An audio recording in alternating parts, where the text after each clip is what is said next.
Oke, Assalamualaikum warahmatullahi wabarakatuh. Kembali lagi bersama saya Heri Setiawan. Kali ini saya akan bahas materi terkait dengan larutan elektrolit dan non-elektrolit. Oke. Nah, di sini kita langsung aja ke main topiknya. Cuman topik bab ini itu ada kaitannya dengan yang namanya ikatan kimia. Bagi yang ikatan kimianya masih kurang, mohon di-review dulu to make sure minimal kalian bisa tahu kira-kira ini ikatannya jenisnya apa. Karena itu sangat krusial sekali kalau misalkan sampai emang nggak tahu ya. Oke, kita akan bahas secara umum dulu dari larutan elektrolit dan larutan non-elektrolit itu apa sih gitu ya. Nah, larutan non-elektrolit. Nah, di mana untuk larutan elektrolit itu sendiri, kata kuncinya adalah bedanya di sini doang sih sebenarnya. Kalau larutan elektrolit,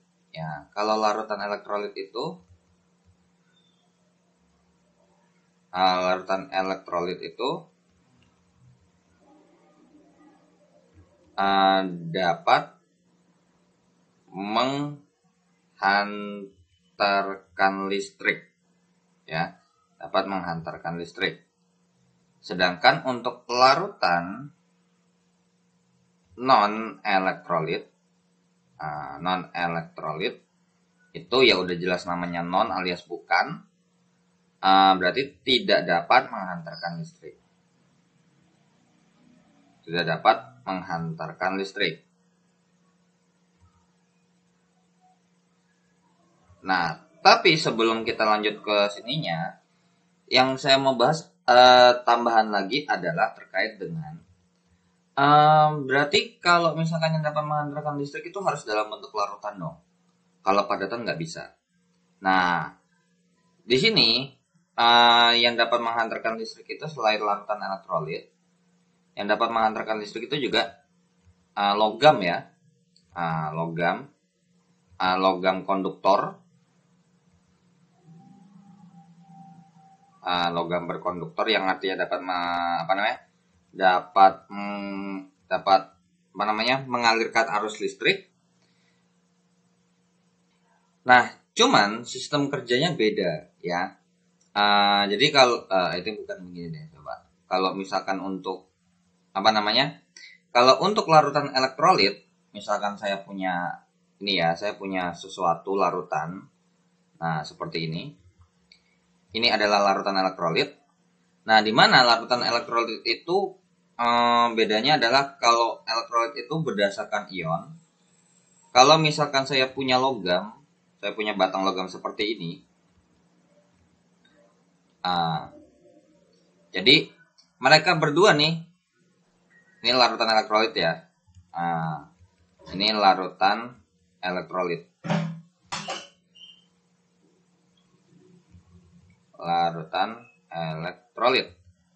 Nah, di mana di larutan elektrolit itu ada ion-ion. Ada yang positif ya kan? Ada yang negatif. Misalkan contohnya seperti ini aja deh ya, beberapa aja.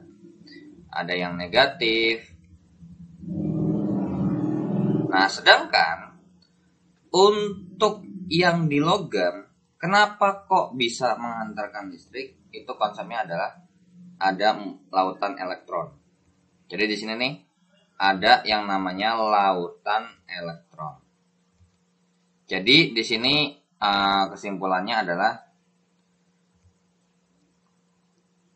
larutan elektrolit itu dapat menghantarkan listrik,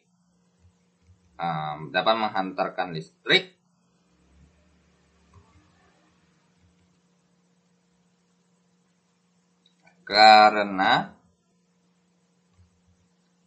adanya ion. Sedangkan kalau misalkan untuk logam, contohnya misalkan logam apapun itu ya yang dapat menghantarkan listrik.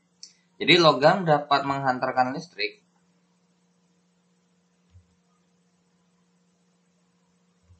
dapat menghantarkan listrik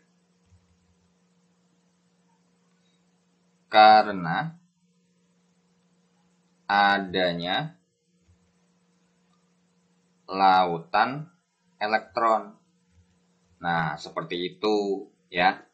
So, sama-sama menghantarkan arus listrik, cuman konsepnya berbeda ya. Konsep penghantaran listriknya berbeda.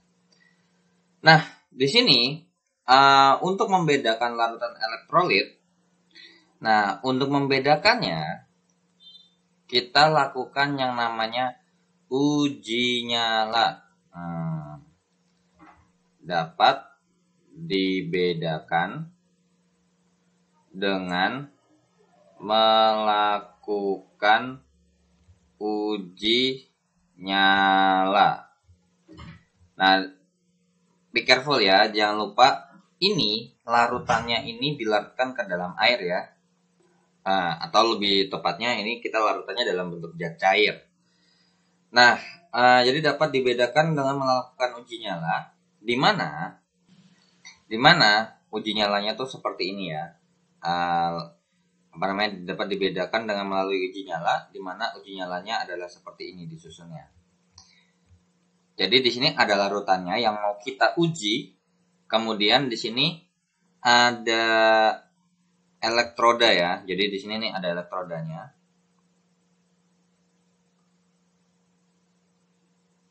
Nah, mereka berdua ini adalah elektroda yang kita pakai elektroda karbon ya.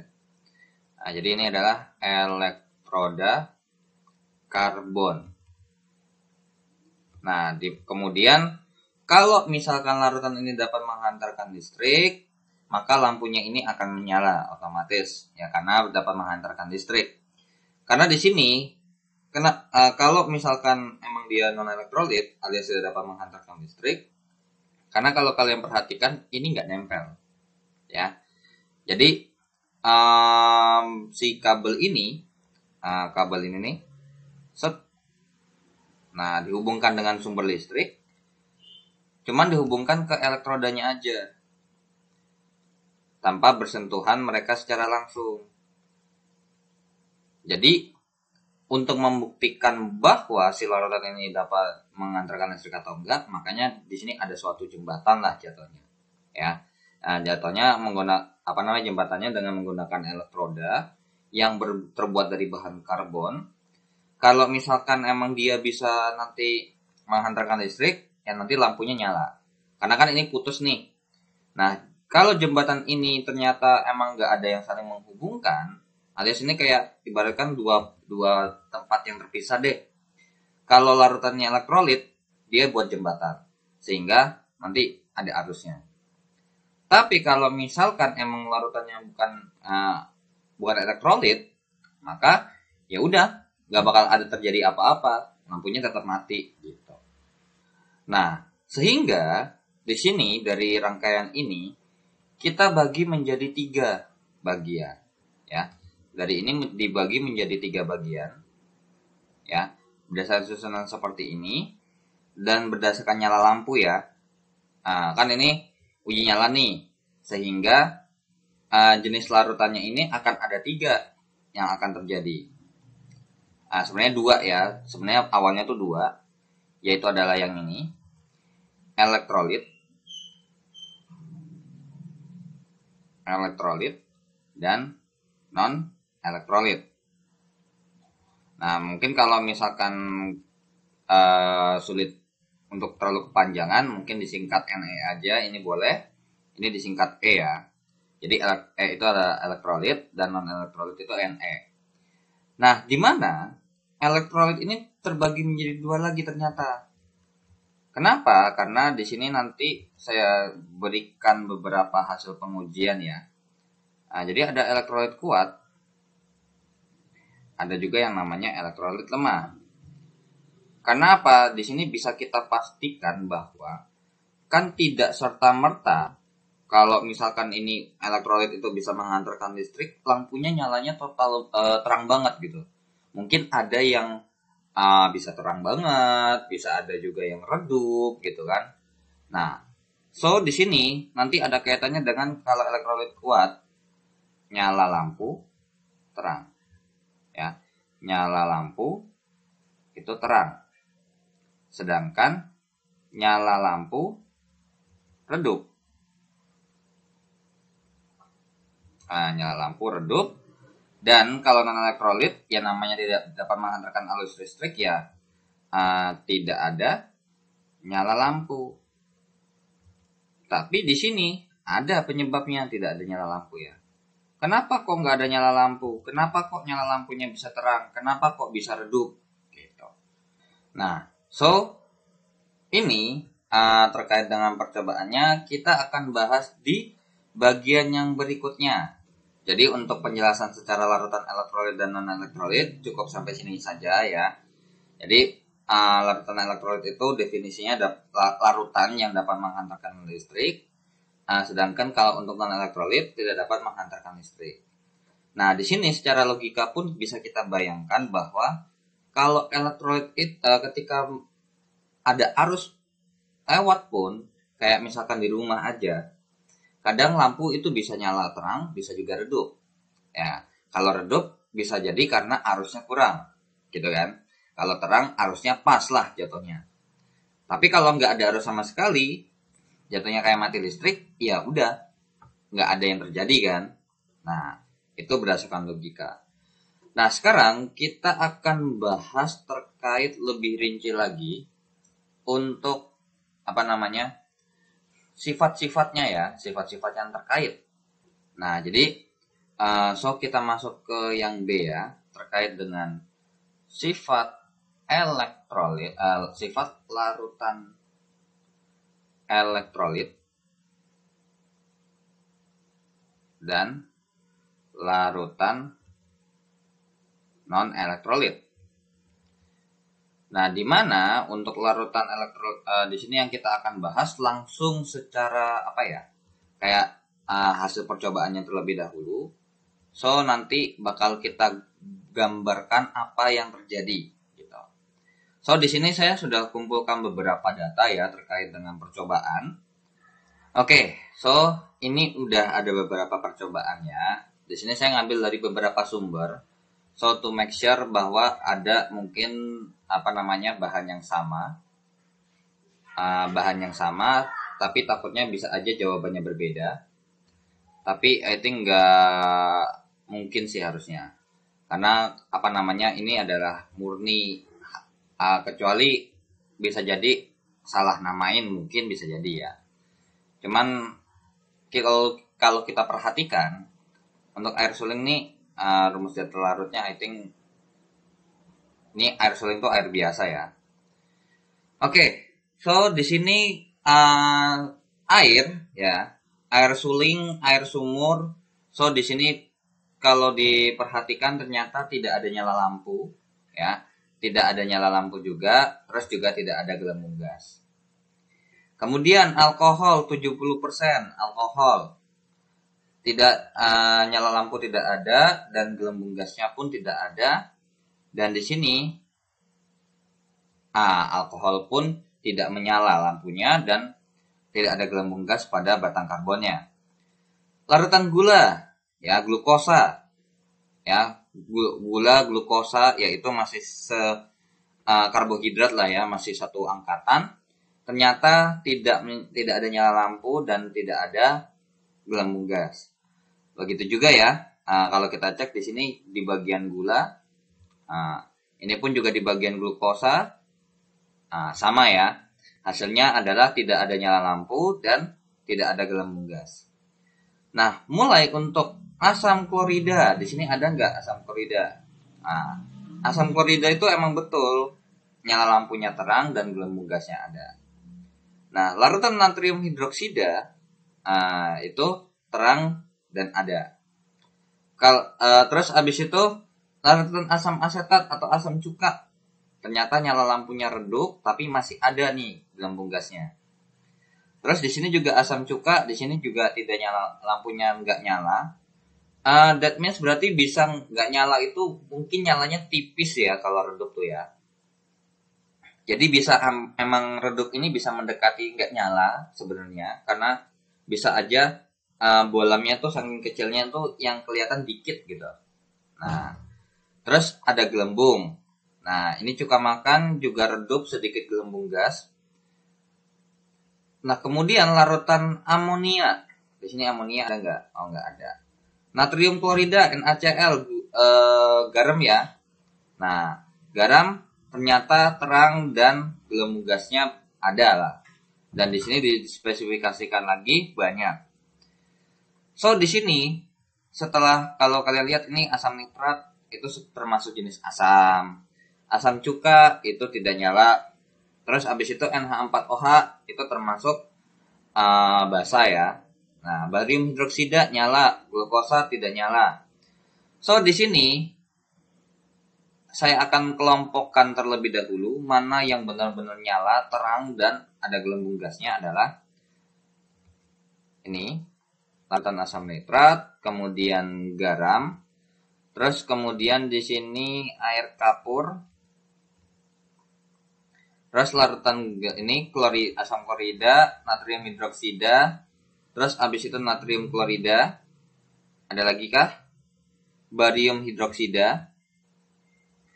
Nah, kemudian kalau kita hubungkan yang redup-redup nih, ini amonia, terus habis itu asam cuka NH4OH, terus habis itu larutan glukosa nggak ada gelembung ya. Ini cuka makan, terus habis itu nggak ada lagi. So, yang terakhir adalah yang gula, alkohol, air suling, atau glukosa, air sumur, gula, alkohol. Nah, di sini bisa kita simpulkan. Jadi kan tadi kita tahu bahwa larutan elektrolit itu kebagi menjadi dua ya, menjadi tiga ya jatuhnya. Ada yang elektrolit kuat, elektrolit lemah, dan non elektrolit. So di sini ternyata pas kita perhatikan untuk bagian elektrolit kuat ya, elektrolit kuat itu ternyata penyusunnya atau yang bisa dikatakan elektrolit kuat, pertama kalau kalian perhatikan ini asam klorida, asam nitrat itu merupakan asam kuat ya. Jadi yang tergolong elektrolit kuat itu adalah asam kuat ya. Asam kuat ya contohnya adalah yaitu ya, ini asam kuat nih, ini asam kuat AK, ini asam kuat. Nah, kemudian NaOH dan larutan barium hidroksida ini merupakan yang namanya basa dan termasuk ke basa kuat. Nah, cuman jatuhnya ini kalau basa aja kalian masih belum tahu ya tergolong yang mana kuat atau lemah. Cuman setahu saya ini harusnya di SMP udah pernah belajar lah ya, harusnya, karena di SMP tuh ada asam basa garam. Cuman mungkin kalau di SMA nanti baru akan bahas tentang perhitungan pH-nya. Kalau di SMP kan baru teori doang tuh. Nah, basa kuat. Kemudian yang menarik lagi adalah ada satu nih, natrium klorida, garam dapur. Itu kan nggak asam, nggak basa gitu kan. Dan dia termasuk garam. Jadi kalau udah masalah dalam membentuk garam, itu pasti dapat menghantarkan listrik. Seperti itu ya. Nah, itu adalah untuk elektrolit kuat. Nah, kemudian yang kedua nih, yang warna biru tua nih ya, elektrolit lemah. Nah, kalau elektrolit lemah, di sini kalau diperhatikan, wah asam cuka, wah amonia, asam cuka NH4OH. Nah, terutama nih asam cuka, itu termasuk asam lemah. Nah, jadi ini adalah termasuk asam lemah. Kemudian untuk NH4OH atau amonium hidroksida, itu termasuk basa lemah.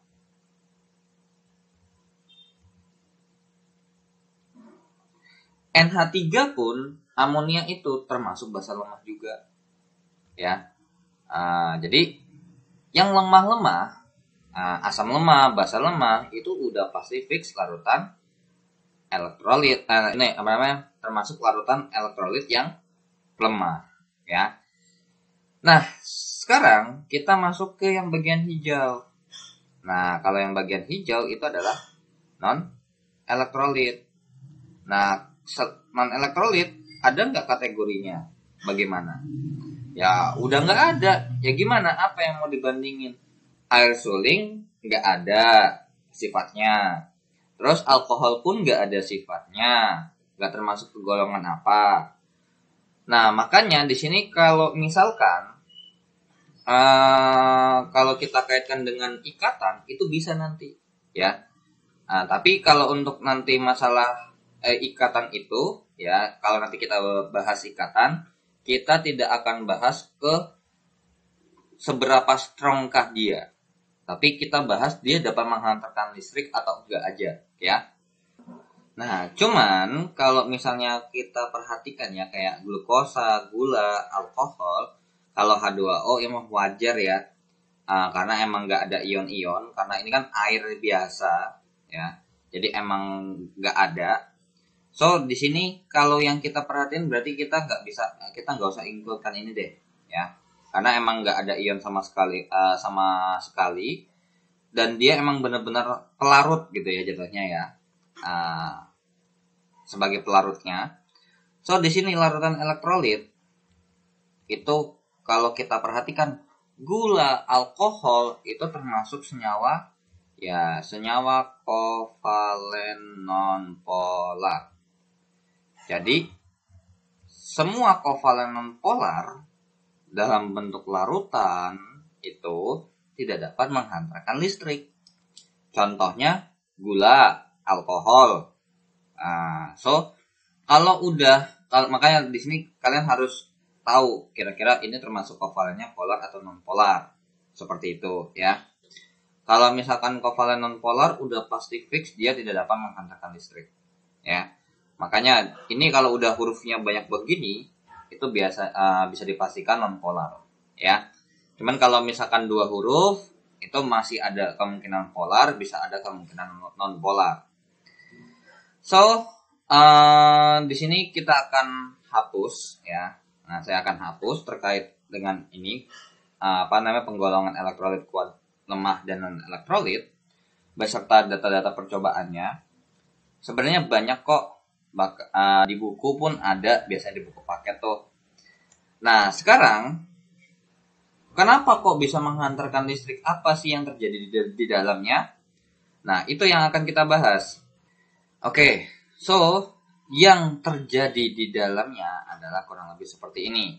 Jadi kalau kita bandingkan elektrolit kuat, lemah, dan non-elektrolit yang tadi, bakal kejadiannya seperti ini nih.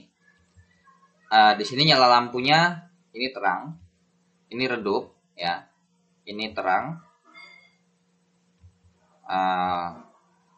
ini redup,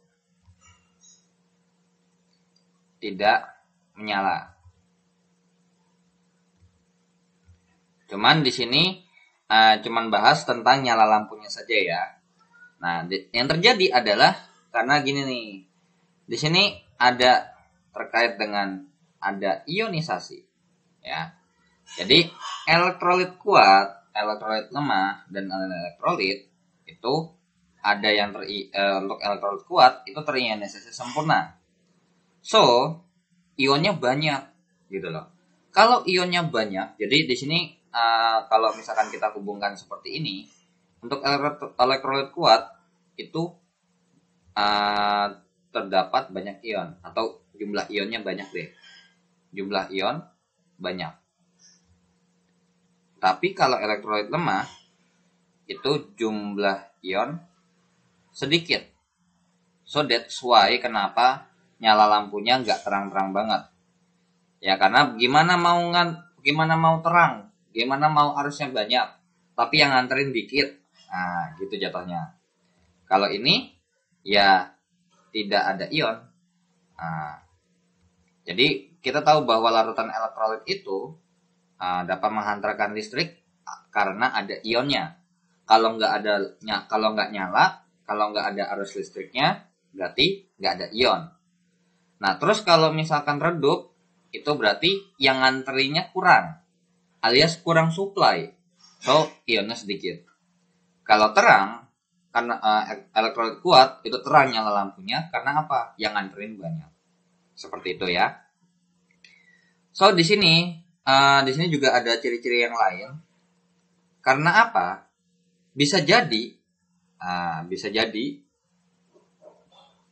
gini, bisa jadi kalau kalian lihat ya tadi sebelum di data yang sebelumnya itu kan ada yang larutannya sama, cuman ada yang redup, ada juga yang tidak menyala jatuhnya. Nah, di sini makanya dapat disimpulkan untuk ciri-ciri larutan elektrolit kuat. Oke. Ya. Ini saya bahasnya pakai untuk elektrolit kuat. Tadi kan warna merah nih. Ya. So, di sini elektrolit kuat. Ciri-cirinya adalah yang pertama, larutan mengalami tapi ini belakangan sih jatuhnya ya. Karena di sini ciri-cirinya yang secara fisik terlihat dulu ya, yang secara fisik terlihat yaitu adalah nyala lampu terang. Nyala lampu terang. Itu yang pertama. Kemudian kalau tadi di data sebelumnya kan ada tuh bahas gelembung gas. Nah, makanya di sini sebagai indikator kedua sebagai kira-kira ini termasuk elektrolit atau non elektrolit. Nah, karena untuk non elektrolit nih terutama elektrolit lemah sama non elektrolit nih, ya dua ini nih. Ini 11-12. Kan kalau elektrolit lemah tuh terionisasi sebagian lebih besar daripada 0 sampai 1. Kalau non elektrolit itu benar-benar 0. Nah, bagaimana kalau elektrolit lemahnya itu derajat ionisasinya ya, alfa itu adalah derajat ionisasi ya. Nah, ini adalah derajat ionisasi.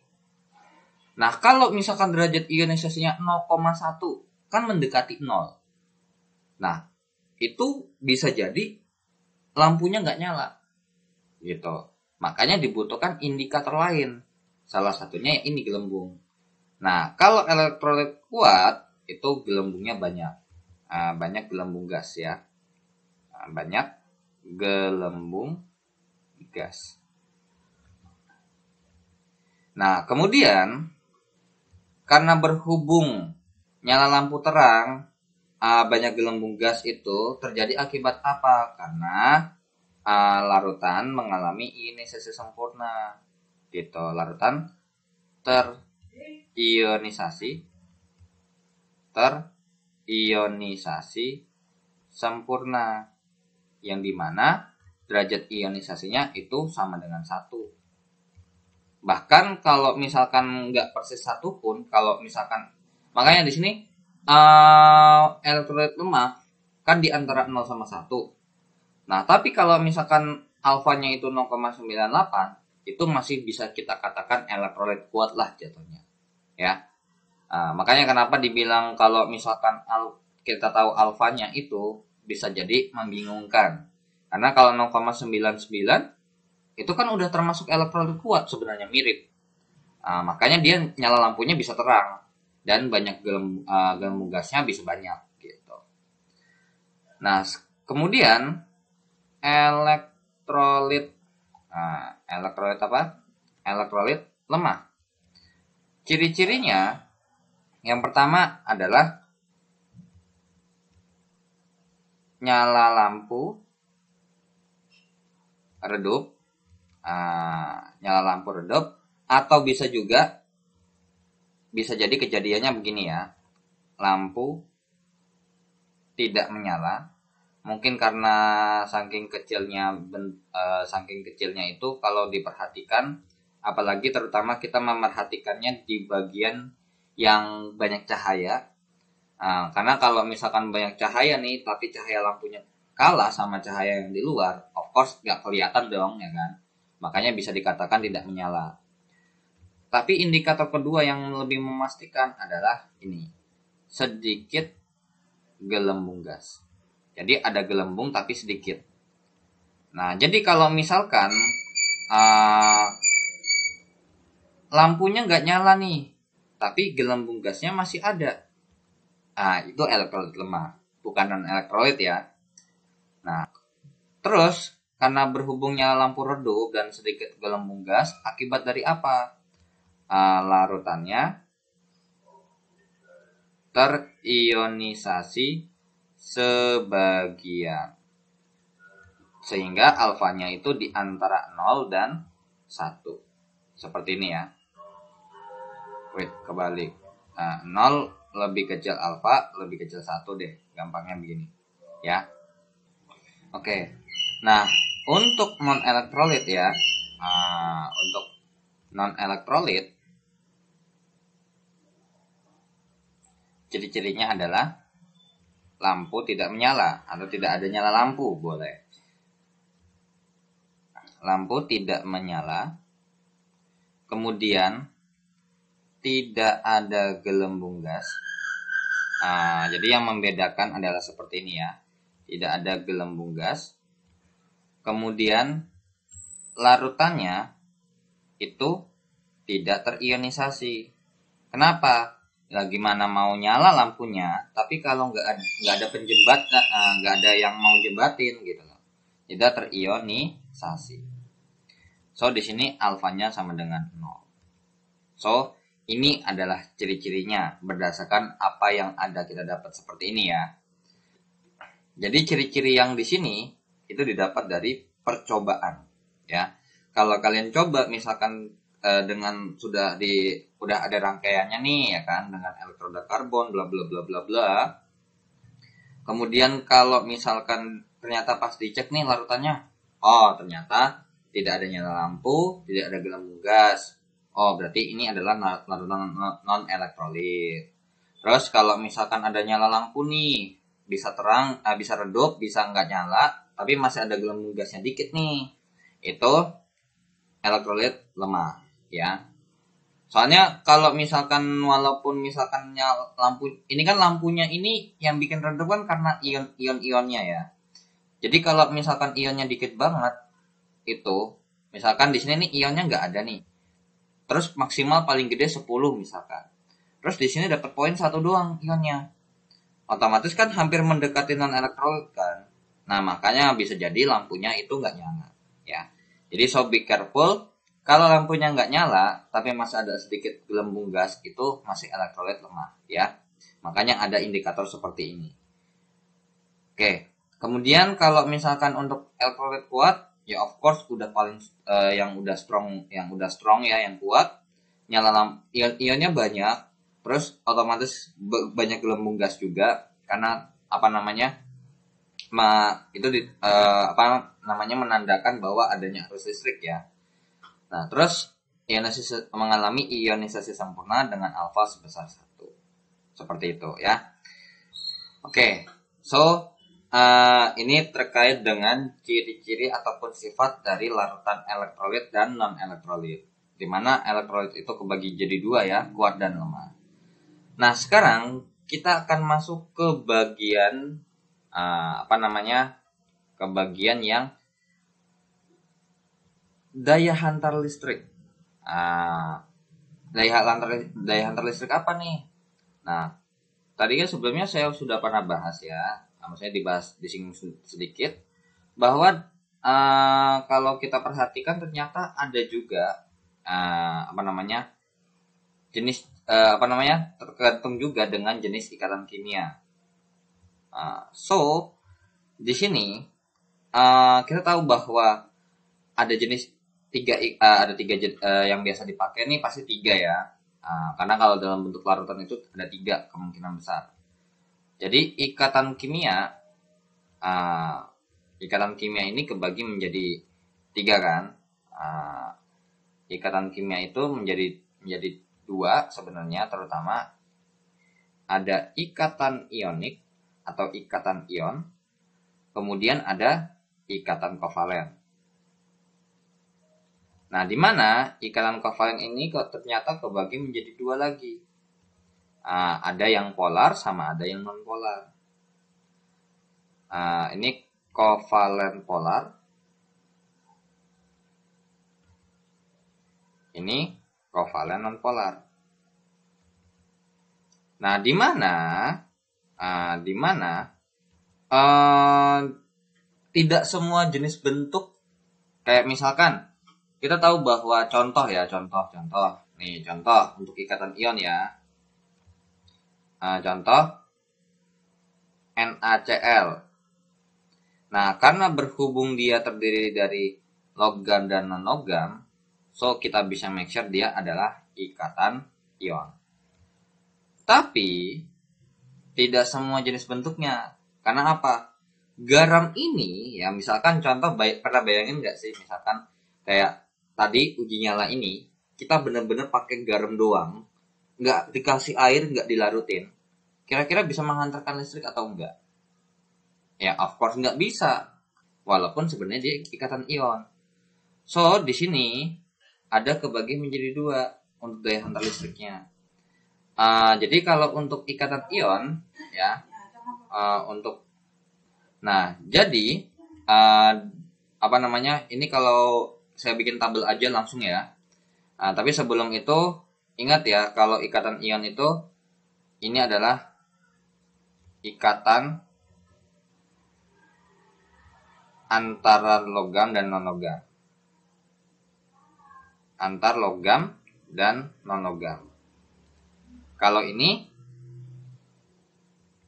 I think gini aja deh. Kalau ini ikatan ion itu adalah logam plus non logam. Kalau untuk ikatan kovalen itu non logam ditambah dengan non logam. Nah, cuman itu ya, hati-hati.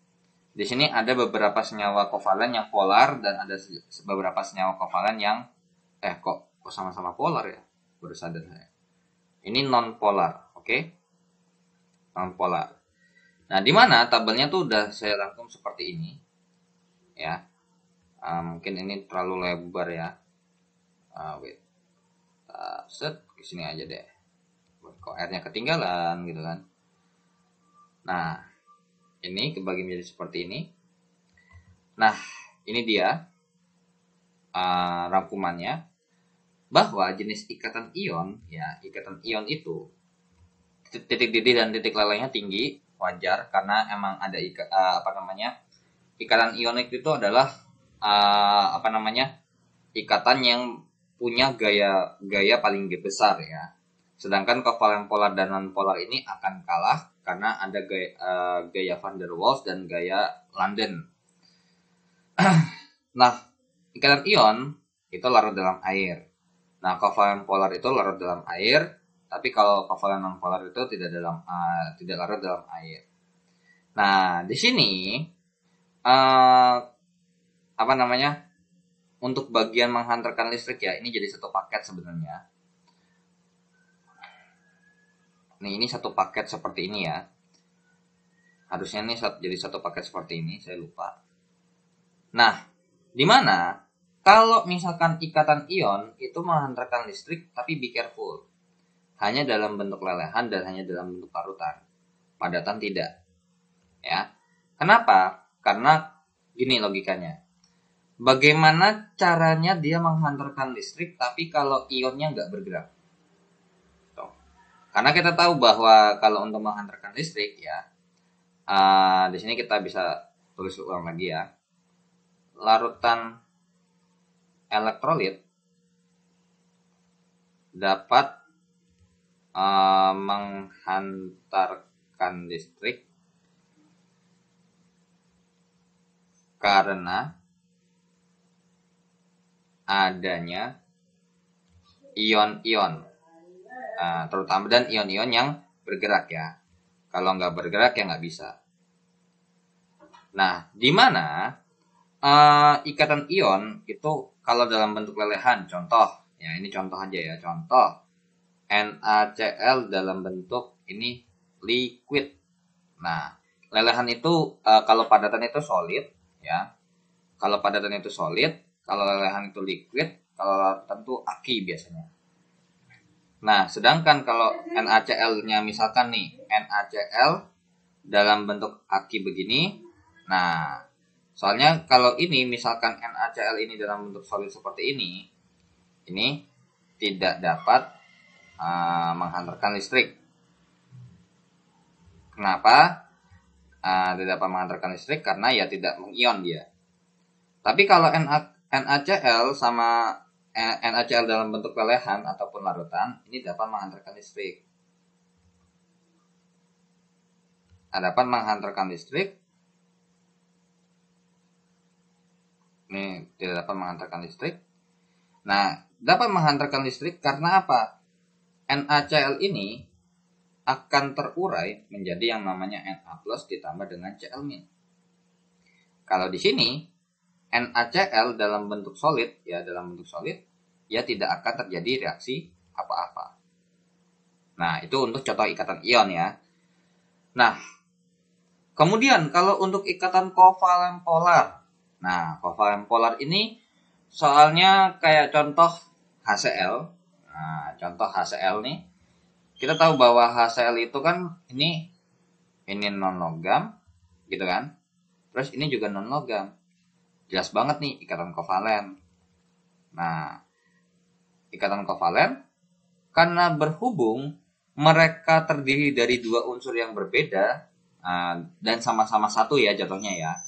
Kalau misalkan cuman ada dua nih, ini kan H sama Cl. Kalau misalkan ada H atau Cl doang gitu ya misalkan, ini termasuk ikatan kovalen yang polar. Tapi kalau misalkan kayak Br2, kayak contohnya Br2 ini adalah kovalen non-polar. Kenapa? Karena terdiri dari dua unsur yang sama, ya, kovalen non-polar. Kalau ini karena terdiri dari dua unsur yang berbeda, ya, jadi ada dua atom tapi unsurnya berbeda semua, itu ikatan kovalen polar. Nah, di mana kalau kovalen polar ini kan asam klorida ya. Nah, asam klorida itu termasuk asam kuat dan hanya dapat menghantarkan listrik ketika HCl-nya dalam bentuk aquos. Nah, di mana nanti ini akan terurai menjadi H+ dalam bentuk aquos dan ditambah dengan Cl- dalam bentuk aquos. Seperti itu. Nah, di mana karena berhubung dia terionisasi sempurna, maka bisa kita katakan dia termasuk elektrolit kuat. Nah, kalau ini elektrolit kuat juga ya.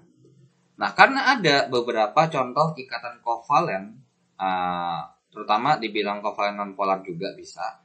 Cuman termasuk asam lemah gitu ya. Jadi kalau misalkan kovalen non-polar terus abis itu nggak bersifat asam maupun bersifat basa, itu bisa kita katakan itu udah pasti nggak bisa menghantarkan listrik dan termasuk non-elektrolit. Nah, so di sini ada beberapa contoh ya nanti saya berikan terkait dengan reaksi ionisasinya, reaksi ionisasi yang terjadi di larutan tersebut, ya.